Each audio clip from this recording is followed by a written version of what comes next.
నా పేరు ఎం శోభన్, తెలంగాణ రైతు సంఘం రాష్ట్ర సహాయ కార్యదర్శిని. ఈరోజు తెలంగాణ రైతు సంఘం బృందము చెనక కొరట ఈ బ్యారేజీకి సంబంధించి మేము పరిశీలన చేయడం జరిగింది. మా బృందము ఇక్కడ ఈ బ్యారేజీని 2015లో కేసీఆర్ గారు దీన్ని ప్రారంభించడం జరిగింది.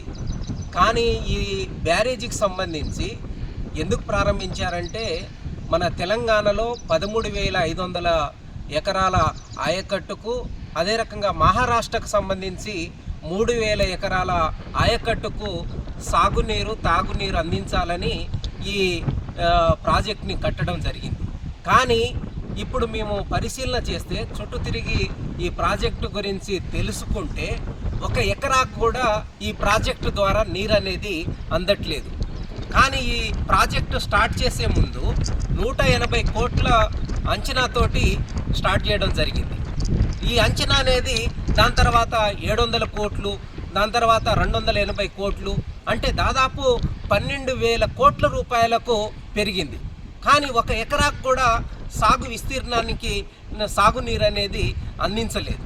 అందుకనే ఈ ప్రాజెక్టు ఏదో కాంట్రాక్టర్ల కోసం కట్టారు తప్ప రైతాంగాన్ని దృష్టిలో పెట్టుకొని కట్టినట్లు ఇక్కడ కనీసం కనిపించట్లేదు. అందుకనే మేము చెప్పదలిచింది ఏంటంటే, ప్రభుత్వం, గత ప్రభుత్వమైనా ఇప్పుడు ప్రభుత్వమైనా ఈ రైతాంగం కోసం ఏదో ప్రాజెక్టులను మేము బాగు చేస్తామనేది అంటా ఉన్నారు. మరి 2015లో ఆదిలాబాద్ అనగానే చాలా వెనుకబడిన ప్రాంతం, ఆదివాసుల ప్రాంతం. అలాంటి ఆదివాసులకు ఇక్కడ గూడాలు ఉన్నాయి, అదే రకంగా ప్రాంతాలు ఉన్నాయి, ఆదివాసులు ఉన్నారు.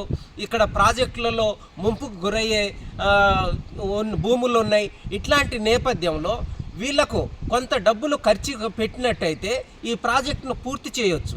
చాలా చిన్న పిల్ల కాలువలు పూర్తి చేస్తే ఈ ప్రాజెక్టు పూర్తయిపోతుంది. కానీ ఇప్పుడు ఈ ప్రాజెక్టుకు సంబంధించి చిన్న చిన్న కాలువలు పూర్తి చేయకపోవడం వల్ల 50% మాత్రమే పూర్తయింది. ఇంకా 50% పనులన్నిటి పూర్తి కావాల్సి ఉంది. అందుకనే తక్షణం ప్రభుత్వము ఈ ప్రాజెక్టు పనులని పూర్తి చేయాలని తెలంగాణ రైతు సంఘంగా ప్రభుత్వాన్ని డిమాండ్ చేస్తూ ఉన్నాం. అదే రకంగా ఈ కెనాల్స్, సబ్ కెనాల్స్ అనేటి పూర్తిగా కాకపోవడం వల్ల ఈ ప్రాజెక్టు అనేది నిరుపయోగంగా ఉందని మా పర్యటనలో అర్థమైంది. కాబట్టి ప్రభుత్వం ఇప్పటికైనా దీనిపైన దృష్టి కేంద్రీకరించాలని మేము కోరుతా ఉన్నాం.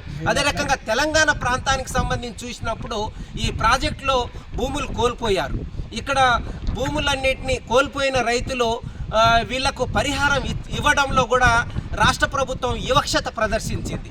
మహారాష్ట్ర రైతులకేమో 10,30,000 ఎకరాల 30 లక్షల రూపాయలు ఇస్తే, 10,30,000 రూపాయలు ఇస్తే, మన తెలంగాణలో ఉండే నిర్వాసితులకు మాత్రము కేవలము 5,75,000 రూపాయల నుంచి 10,30,000 రూపాయల వరకు మాత్రమే ఇవ్వడం జరిగింది. అది అంటే ఇప్పటికే ఇక్కడ ఉన్న నిర్వాసితులు ఈ సమస్య మీద ప్రభుత్వంతో పోరాడుతున్నారు. 2013 భూసేకరణ చట్టం ఏం చెప్తుంది? ఒకసారి భూమి కోల్పోతే ఒక రైతు భూమికి భూమి ఇవ్వాలనేది చెబుతా ఉంది. దాంతోపాటు ఒక కుటుంబంలో ఉద్యోగం ఇవ్వాలంటుర్రు. అదే రకంగా చట్టం ఏం చెప్తుంది? నిర్వాసితులకు ఇల్లు కట్టించి ఇవ్వాలనేది అంటా ఉంది. కానీ ఇక్కడ నిర్వాసిత గ్రామానికి సంబంధించి ఒక ఇల్లు అంటే ఒక ఇల్లు కూడా కట్టించిన పాపాన పోలేదు. ఇక్కడ కేసీఆర్ గారు హామీ ఇచ్చారు. ఈ ఊళ్ళో సభ పెడుతూ మాట్లాడుతూ 2017లో ఆయన ఏం చెప్పిండంటే, ఈ గ్రామంలో దాదాపు 218 మంది నిర్వాసితులు అవుతారు, 218 మందికి ఇల్లు కట్టించిస్తామనేది హామీ ఇచ్చిండు. మరి ఆ హామీని కేసీఆర్ గారు నెరవేర్చలే. మరి ఇప్పుడున్న రేవంత్ రెడ్డి గవర్నమెంటు ఈ హామీని నెరవేరుస్తారా, లేకపోతే దీన్నైనా తుంగలో తొక్కుతారనేది తేల్చుకోవాల్సిన అవసరం ఉంది. అదే రకంగా ఈ ప్రాజెక్టుకు సంబంధించి కరకట్ట కట్టలేదు. ఈరోజు కరకట్ట కట్టకపోవడం వల్ల ఈ ప్రాజెక్టుకు ఆనుకోనున్న ఆయకట్టు అంతా మొత్తం మునిగిపోయే ప్రమాదం ఉంది, మొత్తం కోసుకొని వెళ్ళిపోయే ప్రమాదం ఉంది. అందుకనే ఇక్కడున్న గ్రామము కొరట గ్రామం కూడా మునిగిపోయే అవకాశం ఉంది. అందుకనే దీనికి ఆనుకొని ఆనకట్ట కట్టాలని మేము డిమాండ్ చేస్తూ ఉన్నాం. అదే రకంగా ఈ బ్యారేజీ నుంచి ఊరి వరకు కొరట గ్రామం వరకు రోడ్డు నిర్మించాలనేది ఇందులో పొందుపరిచారు. కానీ ఇప్పటి వరకు రోడ్డు కూడా నిర్మించిన పరిస్థితి లేదు. దాంతోపాటు ఇక్కడ హత్తిఘాట్ పంప్ హౌస్కు సంబంధించి అదే రకంగా పిప్పిలకోటి చెరువు నింపుతామనేది ఒక హామీ ఇచ్చారు. అక్కడి నుంచి నిండిన తర్వాత కెనాలు అదే రకంగా సబ్ కెనాల్ ద్వారా రైతాంగానికి సాగునీరు అందిస్తామనేది అన్నారు. కానీ ఏ ఒక్క పిల్ల కాలువలు ఇవన్నీ పూర్తి కాకపోవడం వల్ల ప్రాజెక్ట్ అనేది చాలా నిరుపయోగంగా ఉంది. అందుకనే ప్రభుత్వము వెంటనే ఈ ప్రాజెక్టు మీద కేంద్రీకరించాలి. ముఖ్యమంత్రి గారు రేవంత్ రెడ్డి గారు అదే రకంగా సాగునీటి శాఖ మంత్రి గారు కూడా ఉత్తమ్ కుమార్ రెడ్డి గారు కూడా ఈ ప్రాజెక్ట్ని సందర్శించాలి. ఈ ప్రాజెక్ట్ని సందర్శించి వెంటనే ఈ అసంపూర్తిగా ఉన్న ఈ ప్రాజెక్ట్ని పూర్తి చేయాలని దీన్ని ప్రాధాన్యత క్రమంలో దీన్ని దృష్టిలో పెట్టుకొని ఈ చెనక కొరట ప్రాజెక్ట్ని పూర్తి చేయాలని మేము కోరుతా ఉన్నాం.